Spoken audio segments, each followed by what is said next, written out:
Traveling from Yemen to join us today. I'm looking forward to your testimony. Please proceed. Thank you, Chairman Durbin and Ranking Member Cruz, for inviting me here today. My name, as you mentioned, is Farea Almuslimi, and I am from Musab, a remote village mountain in Yemen. Just 6 days ago, my village was struck by an American drone in an attack that terrified the region's poor farmers. Musab is my village, but America has helped me grow up and become what I am today. I come from a family that lives off the fruit, vegetables, and livestock we raise in our farms. My father's income rarely exceeded $200. He learned to read late in his life, and my mother never did. My life, however, has been different. I am who I am today because the U.S. State Department supported my education. I spent a year living with an American family and attended an American high school. That was one of the best years of my life. I learned about American culture, managed the school basketball team, and participated in a trick or treat in Halloween. But the most exceptional experience was coming to know someone who ended up being like a father to me. He was a member of the U.S. Air Force. Most of my year was spent with him and his family. He came to the mosque with me, and I went to church with him, and he became my best friend in America. I went to the U.S. as an ambassador for Yemen, and I came back to Yemen as an ambassador of the U.S. I could never have imagined that the same hand that changed my life and took it from miserable to promising one would also drown my village.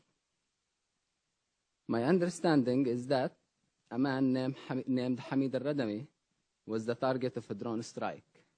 Many people in Wisab know al-Radami, and the Yemeni government could easily have found and arrested him.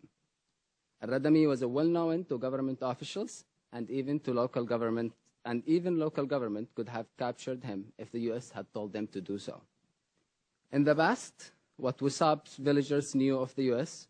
was based on my stories about my wonderful experiences here.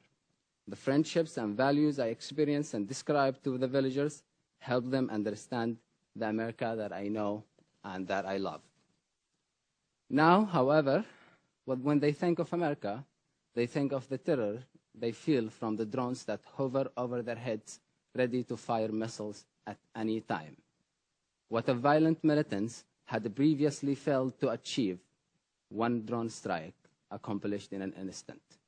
There is now an intense anger against America in Wisab. This is not an isolated instance. The drone strikes are the face of America to many Yemenis. I have spoken to many victims of U.S. drone strikes, like a mother in Jar who had to identify her innocent 18-year-old son's body through a video in a stranger's cell phone. Or the father in Shakra who held his 4- and 6-year-old children as they died in his arms. Recently in Aden, I spoke with one of the tribal leaders present in 2009 at the place where the U.S. cruise missiles targeted the village of Al-Ma'jala in Lawdar, Abyan. More than 40 civilians were killed, including 4 pregnant women. The tribal leader and others tried to rescue the victims, but the bodies were so decimated that it was impossible to differentiate between those of children, women, and their animals. Some of these innocent people were buried in the same grave as their animals. In my written testimony, I provided detail about the human cost of these and other drone strikes based on interviews I have conducted or have been part of. I have a personal experience of the fear they cause. Late last year, I was in Abyan with an American journalist colleague. Suddenly, I heard the buzz. The local people we were interviewing told us that based on their past experiences, the thing hovering above us was an American drone. My heart sank. I felt helpless. It was the first time that I had truly feared for my life or for an American friend's life in Yemen. I couldn't help but think that the drone operator just might be my American friend with whom I had the warmest and deepest relationship here. I was torn between this great country that I love and the drone above my head that could not differentiate between me and some AQAP militants. It was one of the most divisive and difficult feelings I have ever encountered. I felt that way when my village was also drowned. Thank you for having this hearing.